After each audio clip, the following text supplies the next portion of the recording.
दोस्तों स्वागत है आपका आपके अपने YouTube चैनल एग्जाम विद साथी में। दोस्तों आज हम डीलेट प्रथम सेमेस्टर के हिंदी विषय का चौथा जो चैप्टर है उसको लेके आए हैं। हम लोगों का तीसरा चैप्टर कंप्लीट हो गया था और आज की क्लास में हम चौथा चैप्टर लेके आए हैं।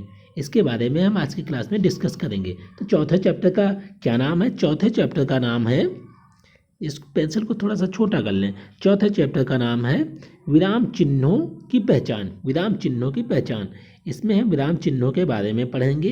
तो सबसे पहले हम जान लेते हैं विराम चिन्ह का अर्थ जान लेते हैं, क्योंकि विराम चिन्हों के बारे में हम लोग पढ़ने जा रहे हैं। तो विराम चिन्ह जो हैं उनका जो अर्थ है उसके बारे में भी जानना अति आवश्यक है। तो देखते हैं विराम चिन्ह का क्या अर्थ होता है और इसके बारे में हम लोग जानते हैं।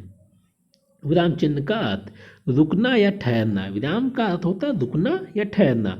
वाक्य को लिखते अथवा बोलते समय, वाक्य को जब हम लोग लिखते हैं अथवा जब बोलते हैं, मुख से जब बोलते हैं तो बोलते समय बीच में कहीं थोड़ा बहुत रुकना पड़ता है। कहीं कहीं बीच में हम लोग थोड़ा बहुत रुकते भी हैं। किस लिए रुकते हैं? जिससे भाषा स्पष्ट, अर्थवान एवं भावपूर्ण हो जाए। जिससे जो भाषा होती है वो अर्थपूर्ण हो जाए और भावपूर्ण हो जाए और सामने वाले को वो भाषा जो समझ में आए। लिखित भाषा में इस ठहराव को दिखाने के लिए, इसी चीज़ को लिखित भाषा में दिखाने के लिए, जैसे हम लोग जब मुख से बोलते हैं तो श्वास लेते हैं, जब ठहराव होता है तो वो मुख से बोलते टाइम होता है, उसे मौखिक रूप में होता है। लेकिन लिखित रूप में भाषा में इस ठहराव को बताने के लिए कुछ चिन्हों का प्रयोग किया जाता है। इस ठहराव को दिखाने के लिए कुछ विशेष प्रकार के चिन्हों का प्रयोग किया जाता है। कैसे चिन्हों का प्रयोग किया जाता है? कुछ विशेष प्रकार के चिन्हों का प्रयोग किया जाता है। इन्हें ही हम लोग कहते हैं, इन्हें ही हम क्या कहते हैं? इन्हें ही हम कहते हैं विराम चिन्ह। इन्हें हम क्या कहते हैं? विराम चिन्ह। अब जान लेते हैं विराम चिन्ह के प्रकार, जान लेते हैं इनके बारे में भी हम लोग डिस्कस कर लेते हैं। फिर इसके आगे हम पढ़ेंगे कि अल्प विराम का प्रयोग कहाँ कहाँ होता है, अर्ध विराम का प्रयोग कहाँ कहाँ होता है, इसके बारे में भी हम पढ़ेंगे। और सबसे पहले हम जान लेते हैं विराम चिन्ह के प्रकार कितने प्रकार के होते हैं। इन सभी चीज़ों के बारे में जान लेते हैं। आधुनिक हिंदी में निम्नलिखित प्रकार के विराम चिन्हों का प्रयोग किया जाता है। पहला ये अल्प विराम। अल्प विराम ऐसे लगता है, ये क्या अल्प विराम हो गया। फिर अर्ध विराम। अर्ध विराम कुछ इस तरह से लगता है जैसा कि आप लोगों को दिख रहा है, ये अर्ध विराम का चिन्ह हो गया। चिन्हों को पहचानते चलें, क्योंकि परीक्षा में आप लोगों को चिन्ह दे दिए जाएंगे, पूछा जाएगा यह कौन सा चिन्ह है। पूर्ण विराम। पूर्ण विराम को आप लोग जानते हैं, पूर्ण विराम को ऐसे ही प्रदर्शित किया जाता है। प्रश्न सूचक शब्द को कुछ इस तरह से बना दिया जाता है। विस्मयादि बोधक चिन्ह। विस्मयादि बोधक चिन्ह ये इस तरह से। हम आगे पढ़ेंगे इनका प्रयोग कहाँ पे होता है, अवतरण चिन्ह का प्रयोग कहाँ होता है, अपूर्ण विराम या उप विराम चिन्ह का प्रयोग कहाँ होता है, इसके बारे में हम आगे पढ़ेंगे। अभी हम चिन्हों की पहचान जानते हैं, चिन्हों के प्रकारों के बारे में जानते हैं, चिन्ह किस तरह के दिखते हैं इसके बारे में हम लोग पढ़ रहे हैं। विस्मयादि बोधक चिन्ह कुछ इस तरह से होता है, अवतरण चिन्ह कुछ इस तरह से होता है, ऐसे ऐसे, अब फिर इधर से इधर, ऐसे ऐसे, इस तरह के होते हैं अवतरण चिन्ह। अपूर्ण विराम चिन्ह कुछ इस तरह का होता है, इस तरह का। ये जो आप लोगों को दिख रहा है ये अपूर्ण विराम चिन्ह है। और अब आगे हम लोग देखते हैं निदेशक चिन्ह। कैसे? निदेशक चिन्ह कुछ इस तरह का होता है, जो बीच में लगता है, जैसे माइनस का चिन्ह होता है, घटाने का जो चिन्ह होता है, कुछ उस तरह से ये निदेशक चिन्ह होता है। अब हम देखते हैं योजक चिन्ह। योजक चिन्ह कैसा होता है? योजक चिन्ह बिल्कुल नीचे लगता है। कैसा होता है योजक चिन्ह? योजक चिन्ह बिल्कुल जैसे कुछ भी लिखा, जैसे कि पा बनाया तो उसके जो नीचे जो लगता है उससे कहते हैं योजक चिन्ह। अब विवरण चिन्ह कुछ इस तरह से होता है, इस तरह से विवरण चिन्ह हो गया। और अब देख लेते हैं आगे लाघव चिन्ह कैसा होता है। लाघव चिन्ह ये गोल गोल जीरो की तरह बना दिया जाता है, इससे कहते हैं लाघव चिन्ह। इसके प्रयोग के बारे में हम लोग, जैसा कि हमने बताया, आगे पढ़ेंगे। लोप अथवा हंस पद ये कुछ इस तरह से होते हैं, जैसे कुछ चीज़ बीच में छूट जाए तो ऊपर लिख के ऐसे हंस पद लगा दिया जाता है। जैसे कोई वाक्य है उसमें कोई शब्द है वो छूट गया तो ऊपर लिख दिया जाता है और ऐसे लगा दिया जाता है लोप चिन्ह। और कोष्ठक चिन्ह कुछ इस तरह के होते हैं, छोटा, मंझला, बड़े, जो ब्रैकेट होते हैं इसको कहते हैं कोष्ठक चिन्ह। ये कुछ इस तरह से होते हैं, ये बड़ा हो गया, ये मंझला हो गया, ये छोटा हो गया। ठीक। अब हम लोग देखते हैं कि योग चिन्ह। योग मतलब जोड़ का चिन्ह कुछ इस तरह से होता है। ठीक। समता का चिन्ह, समता मतलब बराबर का चिन्ह। और देखते हैं इतिश्री। इतिश्री इतिश्री का चिन्ह कुछ इस तरह से होता है। तब आप लोग सारे जो चिन्ह हैं जो आप लोग परीक्षा की दृष्टि से महत्वपूर्ण हैं, इन 16 चिन्हों के बारे में आप लोग जान गए। इसके आगे हम पढ़ेंगे कि इन चिन्हों का प्रयोग कहाँ कैसे होता है। तो आज की क्लास में हम लोग पढ़ लेते हैं अल्प विराम चिन्हों का प्रयोग कहाँ पे होता है, किस तरह से होता है। और कल की क्लास में हम लोग पढ़ेंगे अर्ध विराम के बारे में पढ़ेंगे, फिर लाघव चिन्ह के बारे में पढ़ेंगे, और इन सभी चिन्हों के बारे में हम लोग कल की क्लास में पढ़ रहे होंगे। तो आज की क्लास में हम अल्प विराम चिन्हों के प्रयोग किस तरह से होते हैं इसके बारे में हम लोग पढ़ लेते हैं। अल्प विराम चिन्ह किसे कहते हैं? जब वाक्य में भाव अभिव्यक्ति के लिए, मतलब जो भाव मन के जो हैं उनको अभिव्यक्त करने के लिए, अथवा अर्थबोध की दृष्टि से बहुत कम रुकना हो, मतलब थोड़ा ही बहुत अल्प रुकना पड़े वहाँ अल्प विराम लगाया जाता है। यहाँ पे अल्प कर लेना, अल लिख गया, अल्प विराम चिन्ह लगाया जाता है। जैसे कि गोपाल है यहाँ, और फिर हरि श्याम और राम खेल रहे हैं।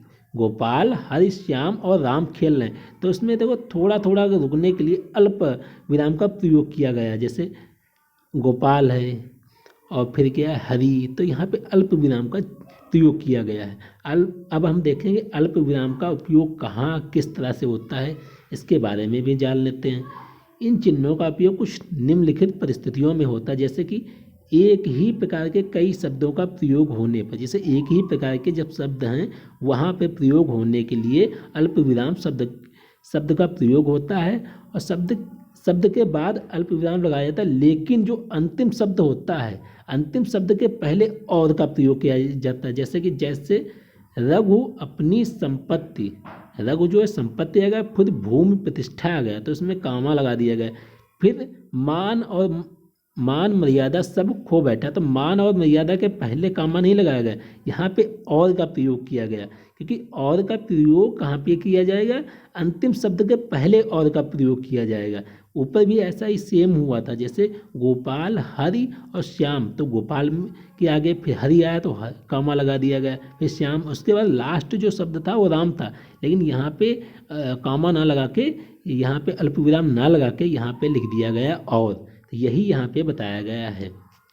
अब हम देखते हैं हाँ और नहीं के पश्चात, जैसे हाँ लिख सकता हूँ, तो हाँ के बाद में क्या लगा दिया गया? हाँ के बाद में लगा दिया गया अल्प विराम। नहीं यह काम नहीं हो सकता है, तो नहीं के बाद में लगा दिया गया अल्प विराम। अब हम लोग देखते हैं वाक्यांश या उपवाक्य को अलग करने के लिए, जैसे विज्ञान का पाठ्यक्रम बदल जाने से मैं समझता हूँ, मतलब जो वाक्य हैं तथा जो वाक्यांश हैं या उपवाक्य हैं उनको अलग अलग करने के लिए भी अल्प विराम का प्रयोग किया जाता है। जैसे कि विज्ञान का पाठ्यक्रम बदल जाने से मैं समझता हूँ परीक्षा परिणाम प्रभावित होगा। कभी कभी संबोधक सूचक शब्दों के बाद में, जैसे कभी कभी होता है संबोधक सूचक जो शब्द होते हैं उनके बाद में अल्प विराम का प्रयोग किया जाता है। जैसे कि रवि तुम इधर आओ, तो इसमें रवि को संबोधक सूचक शब्द जैसे रवि को अपनी ओर बुलाने के लिए उसको आज्ञा दे रहा है कि रवि तुम इधर आओ, तो रवि से इस प्रकार से रिक्वेस्ट भी कर रहा है, अगर उससे बड़ा होगा तो उसको आज्ञा दे रहा है। तो यहाँ पे जो है रवि के बाद में कॉमा लग गया, क्योंकि ये संबंध सूचक शब्द है, तुम इधर आओ। ठीक, अब तारीख के साथ साथ महीने का नाम लिखने के बाद सन या संवत के पहले अल्प विराम का प्रयोग किया जाता है। जैसे तारीख के साथ साथ महीना जब लिखा जाता है तब वहाँ पे अल्प विराम का प्रयोग किया जाता है। जैसे 2 अक्टूबर तारीख भी है और महीना भी है, उसके बाद में लिखा है सन, तो इससे पहले यहाँ पे लगेगा अल्प विराम, तो इसके बाद में यहाँ पे लिख दिया गया 2 अक्टूबर सन 1869 को गांधी जी का जन्म हुआ।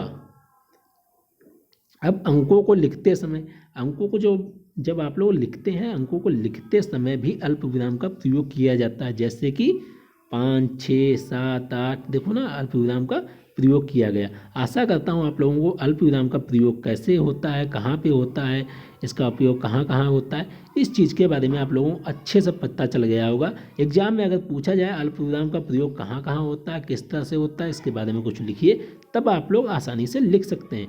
कल की क्लास में हम पढ़ेंगे अर्धविराम का प्रयोग कहाँ होता है, लाघव चिन्ह का प्रयोग कहाँ होता है, इन सभी चिन्हों के बारे में पढ़ेंगे तथा इनका प्रयोग कहाँ पे होता है, इसके बारे में पढ़ के यह क्लास आप लोगों की समाप्त हो जाएगी। इसके बाद में आप लोगों के लास्ट चैप्टर बचता है, इसके बाद में आप लोगों का हिंदी का जो सिलेबस होगा वह भी कंप्लीट हो जाएगा। अगर आपको यह वीडियो पसंद आई है तो वीडियो को लाइक कीजिए और अपने अन्य साथियों तक हमारे इस वीडियो को पहुंचाइए, जिससे हमारे यूट्यूब फैमिली में अन्य लोग जुड़ें। अगर आपको यह वीडियो पसंद आई हो तो वीडियो को लाइक कीजिए। तब तक के लिए जय हिंद, जय भारत। मिलते हैं आप लोगों से अगली क्लास में।